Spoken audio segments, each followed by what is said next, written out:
உடனடியாக கோயிலுக்கு வரும்படி விழா கமிட்டி அழைக்கிறார்கள். உடனடியாக கோயிலுக்கு வரும்படி பொங்கலை விழா கமிட்டி அழைக்கிறார்கள்.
அப்படி நான் பாடும் பொழுது பாடும் பாட்டிலே பழுது குற்றம், சொல் குற்றம், இசை குற்றங்கள், சாரீர குற்றமுறை இருந்தாலும் சரீர குற்றமுறை இருந்தாலும் அறிந்து பாடினாலும் அறியாமல் பாடினாலும் தெரிஞ்சு பாடினாலும் தெரியாமல் பாடினாலும் சரி. முன்ன சொல்றது பின்ன சொன்னாலும் பின்ன சொல்ல முன்ன சொன்னாலும் உங்க பள்ளிகளை எப்படி ஆதரிக்கிறோம் அதை போன்று நீங்கள் 6 பேரையும் ஆதரிக்குமாறு உங்களை தாரம் கடன் தொட்டு பாதம் தொட்டு கேட்டுக்கொள்கிறோம். ஆதிவெள்ளி கைலாசத்தில்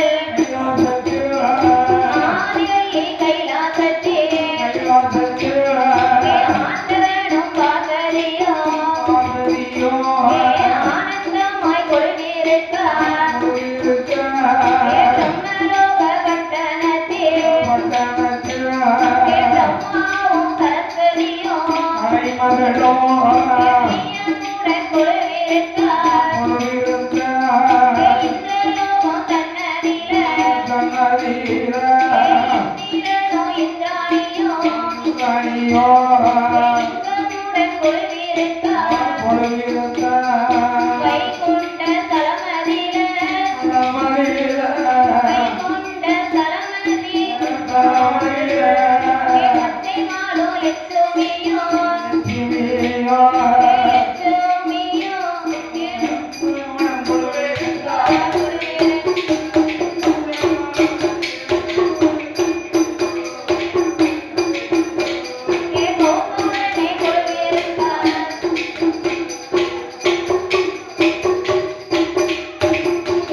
பிரம்மலோக பட்டணத்தில் பிரம்மாவும் சரஸ்வதியும்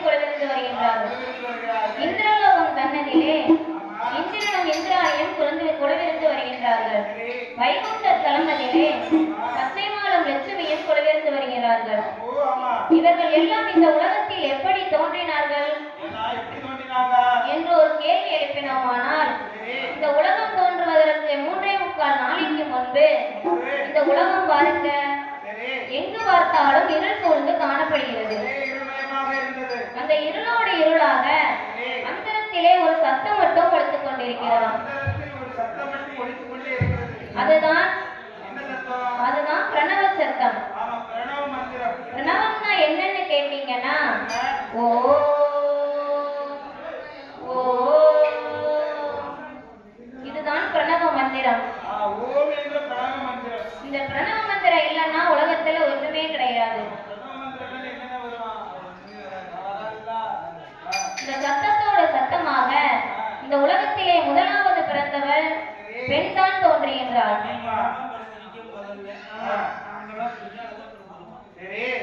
அந்த ஆதிபரா சக்தியானவள் அந்தரத்திலே நின்று கொண்டு இருளோடு இருளாக நின்று கொண்டு என்ன விதமாக யாகம் செய்து வருகின்றாள்.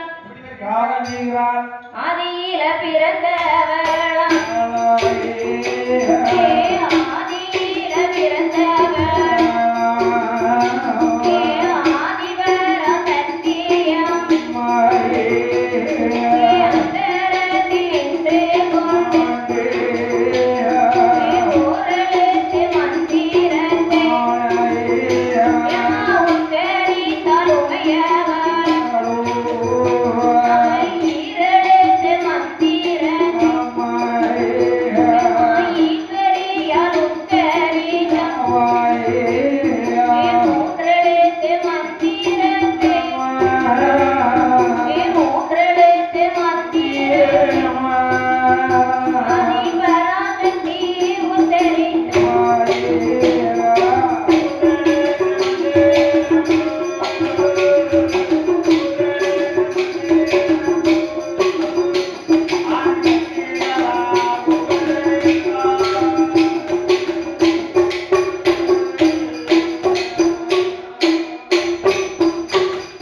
நாலெழுத்து மந்திரத்தை பராசக்தி உச்சரித்தாள். அவள் ஐந்தெழுத்து மந்திரத்தை அம்பிகையால் உச்சரித்தாள். ஆறெழுத்து மந்திரத்தை பராசக்தி உச்சரித்தாள். ஏழெழுத்து மந்திரத்தை ஈஸ்வரியால் உச்சரித்தாள். எட்டெழுத்து மந்திரத்தை எட்டெழுத்து மந்திரத்தை ஈஸ்வரியால் உச்சரித்தாள்.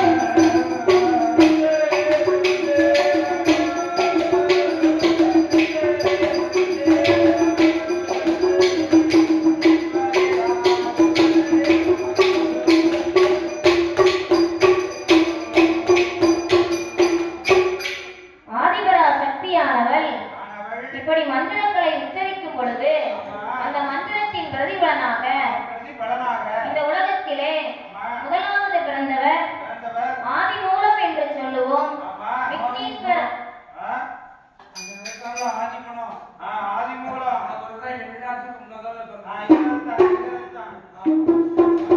ஆதிமூலம் என்று சொல்லுவோம் விக்னேஸ்வர ஆதிமூலம் பிறந்து வந்து ஆதிபராசக்தி இடத்திலே வந்து அம்மா என்று அழைக்கின்றார். ஆதிபராசக்தி மகனே என்று அரவணைத்துக் கொள்கின்றார். அதே யாகத்தில் இரண்டாவது ஒரு மனிதன் பிறந்து வருகின்றார். அடியவருக்கு அடியவர், அநாத ரட்சகர், இரணிய சங்காரர், ராவண சங்காரர், மத்ச அவதாரர், கூர்ம அவதாரர், பரசுராம அவதாரர், பார்க்கடலிலே பள்ளி கொண்ட பத்மநாபன் நம்மளை எல்லாம் காத்து கொண்டிருக்கின்றாரே. பெருமன் ஸ்ரீமான் நாராயணன் பிறந்து வந்து தங்கே என்று அழைக்கின்றார். ஆதிபராசக்தி அண்ணா என்று அரவணைத்துக் கொள்கின்றார். அதே யாகத்தில் மூன்றாவது ஒரு மனிதன் பிறந்து வருகின்றார்.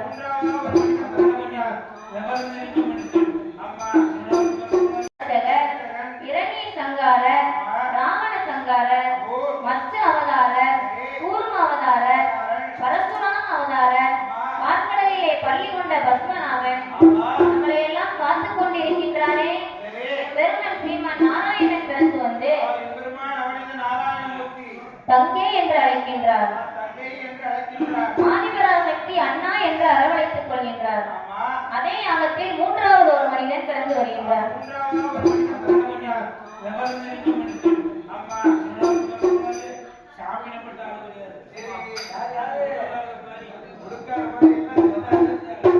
மான் வளமும் கபால சூலமும் கையில் ஏற்றி வெண் பிறையை சிரத்திலே கொண்டு அரவத்தை தோளில் போன்று முத்துராட்ச மாலை போட்டு மான்தோளும் கொடித்தோளும் இனிப்பில் சுற்றி திரிகின்றாரே.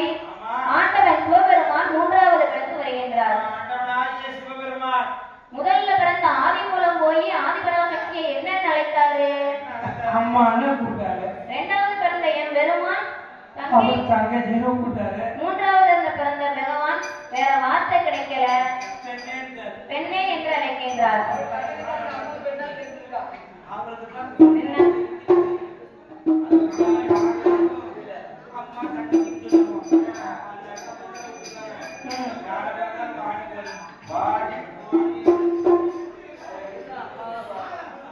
பெண்ணே என்று அழைக்கின்றார். பார்த்தால் பார்வதா தேவியானவர், உங்க கண்ணுக்கு தான் நான் பெண்ணா தெரிஞ்சதுனாலே நீங்கள் தான் எனக்கு கணவன். ஆதியினாலே ஆதிமூலத்தை அழைத்துக் கொண்டு அக்னி மூழ்கி வருகின்றார் பார்வதா தேவியானவர். இப்படியாக ஆண்டவன் சிவபெருமான் அம்மை பார்வதா தேவியானவர்கள் கைலாசத்திலே கொள்விருக்கின்றார்கள். அப்படி ஆண்டவனாகிய சிவபெருமானிடத்திலே ஆதிபரா சக்தியானவள் நாங்கள் உலகம் எல்லாம் படைக்க வேண்டும் என்று, உயிர்களை படைக்க வேண்டும் என்று என்ன விதமாக சொல்லுகின்றார். பகவான் பட்டம் வாங்க வேண்டும், பகவான் பட்டம் வாங்க வேண்டும், பாரமும் படைக்க வேண்டும்,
Yeah.